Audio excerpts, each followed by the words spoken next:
சரவணபவ அன்பர்கள் அனைவருக்கும் ஆத்ம வணக்கங்கள். இந்த பதிவு ஏப்ரல் மாதம் நடைபெறவிருக்கும் பொதுவான பலன்களை ராசி பலனாக காணவிருக்கிறோம். இந்த ஏப்ரல் மாதத்தில் ஒரு 5 கிரகம் நம்மளுக்கு மிரட்டல் விடுத்து கொண்டிருக்குது. இந்த 5 கிரகங்கள் நமக்கு ஆட்டத்தை காட்டுமா, இல்லை அடித்து ஆடி களம் இறங்கணுமா, இல்லை அதிர்ஷ்டத்தை தருமா அப்படின்னு டைட்டில் வைக்கலாம். ஏன்னா அந்த அளவுக்கு இந்த 5 கிரக கூட்டணி கால சக்கரத்தின் 12ஆம் இடத்தில் அமர்ந்து சூரியன், சுக்கிரன், புதன், சனி, ராகு இந்த கூட்டணி 12 ராசிக்கு எப்படிப்பட்ட பலன்களை அளிக்க இருக்குதுன்னு பார்க்க வருகிறோம். இதில் புதன் இந்த மாதம் 3ஆம் தேதி வக்ர நிவர்த்தி அடைஞ்சிருவார். சுக்கிரன் இந்த மாதம் 13ஆம் தேதி வக்ர நிவர்த்தி அடைஞ்சிருவார். செவ்வாய் மாத ஆரம்பத்தில் அவர் மிதுனத்தில் இருப்பார். 2ஆம் தேதியே உடனே கடகத்தில் அமர்ந்து விடுகிறார். கேது ஆஸ் யூஷுவலாக நம்மளுக்கு கன்னியில் இருக்கிறார். சந்திரன் நமக்கு மேஷத்தில் உதயமாயிடுவார் பரணியுடைய சாரத்தில். சூரியன் இந்த மாதம் 13ஆம் தேதி மேஷத்துக்கு அமர்ந்துடுவார். குரு ரிஷபத்தில் அமர்ந்திருக்கிறார். இப்போ இந்த குரு சுக்கிரன் பரிவர்த்தனை அதுவும் ஸ்ட்ராங்காக நம்மளுக்கு பலனை கொடுக்க போகுது. இந்த காலகட்டம் சூரியன் ஆத்மகாரகன் ஆன்மகாரகன் இந்த மாத பிற்பகுதியில் ஸ்தான பலம் அடைகிறார், உச்சநிலை அடைகிறார். நீ கவலைப்படாதப்பா, உன்னை நான் பார்த்துக்கிறேன்ப்பா, உனக்கு ஒன்றுன்னா ஓடியாந்துடுறேன்ப்பா அப்படின்னு நம்ம சொல்லிட்டனாலே அங்கே சூரியன் சிறப்பாக ஆக்டிவேட் ஆகிடும். ஆண் பெண் இருவருக்குமே, குறிப்பாக ஆணுக்கு சூரியன் பலமாக இருக்கணும். யார் எழுந்து நிற்கணுனாலுமே சூரியன் பலமாக இருக்கணும். உடலில் உள்ள அனைத்து எலும்புகளுக்கும் காரகன் சூரியன். அதனால் அந்த ஆன்ம காரகன் பலமாக இருக்கணும்னா அடுத்தவங்களுக்கு தைரியம் கொடுத்துட்டாலே போதும், இயல்பாக சூரியன் ஆக்டிவேஷன் ஆகிடுவார். இந்த கோள்களின் கோச்சார நிலையாலும் இந்த 5 கிரக கூட்டணி என்ன மாதிரியான செயல்பாடுகளை இந்த 12 ராசிக்கும் தரவிருக்குது என்பதை பார்க்கவிருக்கிறோம். பதிவினை முழுமையாக கேளுங்க, ஸ்கிப் பண்ணாதீங்க. இதில் சொல்லியிருக்கிற எளிமையான வழிபாடுகள், வாழ்வியல் செயல்பாடுகளை பின்பற்றி உங்கள் வாழ்வை வளமாக்கிக் கொள்ளுங்கள். இந்த ராசி மீன லக்னத்திற்கான பலன்களை காணவிருக்கிறோம். இந்த ஏப்ரல் மாதம் எப்படி கடந்து வரலாம் அப்படின்னு பார்க்கும்போது ரொம்ப அதிக கவனமாக கடக்க வேண்டும். ஏன்னா ராசியில் பார்த்தீங்கன்னா உங்களுக்கு 5 கிரக கூட்டணி இருக்கும். செவ்வாயும் உங்களுக்கு 5ஆம் இடத்துல போய் நீசம் ஆயிடுவார். குரு 3ஆம் இடத்துலையும் இருக்கிறார். இந்த காலகட்டம் ஜென்மசனியும் உங்களுக்கு ஆரம்பிச்சிருச்சு. அப்போ தலையில் ஏற்கனவே ஒரு சின்ன வெயிட்டு, இப்போ அதோட நிறைய கிரகங்கள் சேர்ந்துருக்குது. அனைத்து விஷயங்களிலும் கொஞ்சம் கவனம் அதிகம் தேவை. தொழிலில் ஒரு அவசரப்பட்டு முடிவெடுக்காதீங்க. பணம் கொடுக்கல் வாங்கல ரொம்ப கவனம் வேண்டும். மாணவர்கள் தேவையில்லாத ஒரு பழக்க வழக்கத்துக்கு ஆளாகினா ரொம்ப அடிக்ட் ஆயிடுவீங்க. அதுல இருந்து உங்களை மீட்டு கொண்டு வருவது கஷ்டம். எந்த வயதுல இருப்பவங்களுக்கும் ஒரு சுக்கிர தசா, ராகு புத்தி, ராகு அந்தரம் அப்படி 3, 8 தொடர்பு கொள்றாங்க அப்படின்னும் போது ரொம்ப கவனமாக குழந்தைகள்லாம் இந்த காலகட்டம் பார்த்து கொள்ளணும். இந்த மீனராசி இருக்கக்கூடிய இந்த ஒரு 11 வயதுல இருந்து நம்ம ஒரு காலேஜ் முடிக்கிற வயசுல இருக்கிற வரைக்கும் ஒரு 23 வயது வரைக்கும் இருக்கிற குழந்தைகள் எல்லாம் எதுவும் தவறான ஃப்ரெண்ட்ஷிப்லாம் போய் நுழைஞ்சிடாம, தசாபதிகள் சிறப்பு இல்லைன்னா அனைவருமே கவனமாக இருக்கணும். First round, second round, third ரவுண்டுன்னு இருக்குது இல்லையா, அதனால ஃபர்ஸ்ட் ரவுண்டுக்குலாம் இப்போ டெஸ்டிங் டைம்னு சொல்லணும். செகண்ட் ரவுண்டில் இருக்கிறவங்களுக்குலாம் நல்லா என்ன சொல்றது, போராடி ஜெயிக்கக்கூடிய காலகட்டம். தேர்ட் ரவுண்டில் இருக்கிறவங்களாம் ரொம்ப எதையும் எதிர்பார்க்காம அப்படியே கிருஷ்ணா ராமா கோவிந்தா ஒரு 60 வயது கடந்துட்டோம் அப்படின்னா அப்படியே பொறுமையா நீங்க இந்த காலகட்டம் கடந்து வரணும் அப்படின்னு சொல்லியாச்சு. பெண்களுக்கு உங்களுக்கு மன அழுத்தமும் உடல் சோர்வும் அதிகம் காணப்படும். நீங்க அதையெல்லாம் கடந்து வருவதற்கு இறை வழிபாடும் இறைவனின் திருநாமங்களையும் நீங்க எப்பவும் உச்சரிக்கணும். பெண்கள் மட்டுமல்ல, அனைவருமே கோளறு பதிகத்தையும் நம்ம கந்தல் அரங்கத்தையும் நம்ம டெய்லியும் 38வது பாடலை நாளென் செய்யும் வினை தானென் செய்யும் என்னை நாடி வந்த கோல் என் செய்யும் கொடுங்கூற்றன் செய்யும் குமரேசர் தாளும் சிலம்பும் சதங்கையும் தண்டையும் சண்முகம் தோளும் கடம்பும் எனக்கு முன்னே தோன்றிடனே. அந்த சொல்ல சொல்ல சொல்ல சொல்ல நம்மளுக்கு நவகிரகங்களும் நம்மளுக்கு பாசிட்டிவாக ஆக்டிவேட் ஆகிடும்.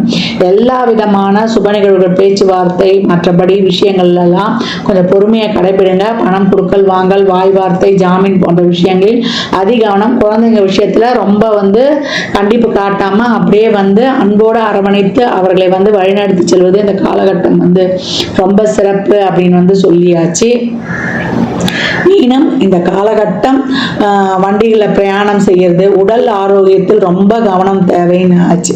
இந்த காலகட்டம் நம்மளுக்கு ஒரு அஜீரண சம்பந்தப்பட்ட கோளாறு, பாத வலி, கை கால் மூட்டுக்கால் முழங்கால் வலி, அதே போல் ஷோல்டர் பெயின், தலை பாரமாக இருக்கிறது, இதெல்லாம் இருக்கும். பேக் பெயின் கண்டிப்பாக வந்துடும். ஸ்பைனல் கார்டில் பிரச்சனை, ரொம்ப வண்டி ஓட்டி இதுவாச்சுணும் இல்லையா. ஆனால் கால்சியம் சத்துள்ள உணவுகளை எடுத்துக்கொள்வது, நல்லெண்ணெயை உணவில் அதிகம் பயன்படுத்தி கொள்வது, ஆவியில் வேக வைத்த உணவுகளை உண்பது, ஸ்பைசி ஃபுட்டு, காரம் இதெல்லாம் வந்து தவிர்த்து கொள்ளணும். எண்ணெய் பொருட்கள்லாம் தவிர்த்து கொள்ளணும். நடைப்பயிற்சியை மேற்கொள்ளணும். இப்பெல்லாம் வந்து டெய்லியும் எக்ஸசைஸ் மேற்கொள்ளணும். எல்லா விஷயங்களையும் இந்த மாதத்தில் வந்து இருப்பதை வைத்து கடந்து அப்படியே வந்து விடணும். எப்படி இருக்கணும்னா அமைதியா, நிதானம், பொறுமை, கவனம், பொறுப்புணர்வு இதோட வந்து அதிக விழிப்புணர்வாக கடந்து வந்துடணும். இந்த பிஸ்னஸில் போய் முதலீடு பண்ணிடுறேன், இந்த ஷேர்ஸ் வாங்குறேன், இந்த லாட்ரி சீட்டு இதெல்லாம் போயிட்டு இந்த அதிர்ஷ்டத்தில் போய் தொழில்களில் போய் முதலீடு பண்ணிடுறேன் அப்படின்லாம் நீங்கள் போய் எதிலையும் வந்து நீங்கள் உங்களை அறியாமல் பெருத்தொகையோ எதுலேயோ இன்வெஸ்ட்மெண்ட் பண்ணிடக்கூடாது. தசாபதிகள் சிறப்புலன்னா மேலும் அதிகவனமாக கடந்து வந்துடணும். மீனத்திற்கு இந்த மாத பலனே கவனம், அதிகவனம் அப்படின்னு சொல்லியாச்சு. நிறைய மெடிடேஷன், யோகா பண்ணுங்க. யோகா பண்ண உங்களுக்கு வந்து அந்த ஒரு ஸ்ட்ரெஸ் எல்லாம் குறையும். ஒரு ஆஸ்பிரேஷன் மைண்ட்லாம் நீங்கிடும்.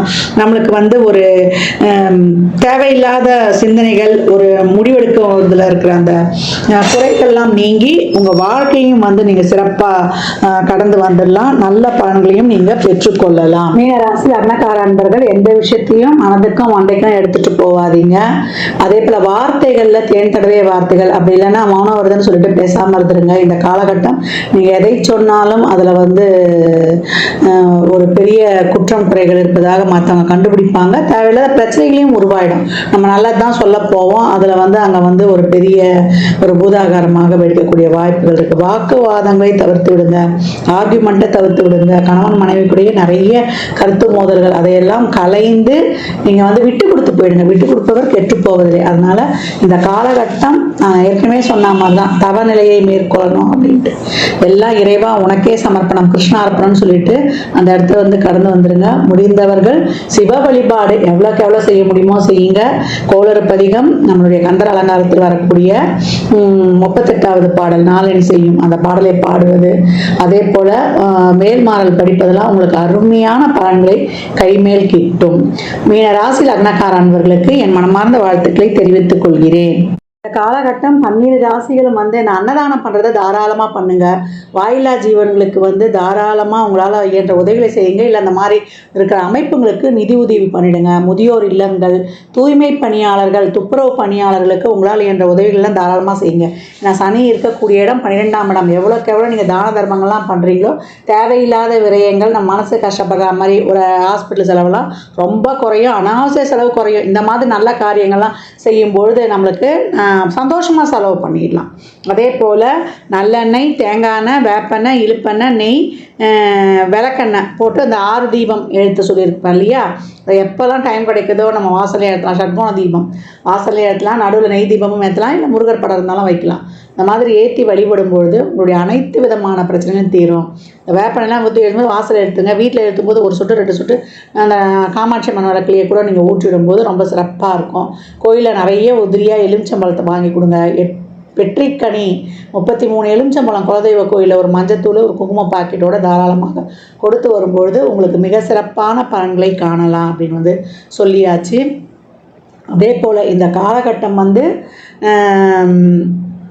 அனைவருமே நிறைய எவ்வளோக்கு எவ்வளோ பழைய ஆலயங்களுக்கு, சிவாலயங்களுக்கோ இல்லை இறை வழிபாடுகளை மேற்கொள்ளுங்க. அந்த ஆலயங்களில் சென்று அமருங்க. ஏன்னா அந்த பிரமிடு வைடுடைய முழு பலன்களும் ஆலயத்தில் அந்த கோபுர அமைப்பு மாதிரி இருக்கக்கூடிய நம்ம கருவறை வளாகம் இல்லை கோயிலை சுற்றி வர அந்த ஆகர்ஷண சக்தி அப்படியே இருக்கும். அந்த ஆகர்ஷண சக்தி நம்ம உடலில் உள்ள உயிர் சக்தியோடு இணையும் போது மிக சிறப்பான பலன்களை நீங்கள் கண்கூடாக பெற்றுக்கொள்ளலாம். அன்பர்கள் வந்து பதிவினை முழுமையாக கேளுங்க. தாங்கள் கேட்பதோடு மட்டுமல்லாமல் உங்கள் உற்றார் உறவினருக்கும் பகிருங்க. மற்றும் ஒரு சிறப்பான பதிவில் சந்திக்கும் வரை தங்களிடமிருந்து விடைபெற்றுக் கொள்வது ஆதித்ய சொர்ணலக்ஷ்மி. ஜாதகம் பார்க்க விரும்பும் அன்பர்கள் இந்த எண்ணிற்கு ஒரு மெசேஜ் செய்யுங்க. தங்களுக்கான விவரங்கள் அளிக்கப்படும். அப்பாயின்மெண்ட் பெற்றுக்கொள்ளலாம். ஜாதகம் சிறந்த முறையில் கணித்து பார்த்து தரப்படும். வாஸ்து பார்த்து தரப்படும். வாஸ்துப்படி வீடு கட்ட பிளான்கள் போட்டு தரப்படும்.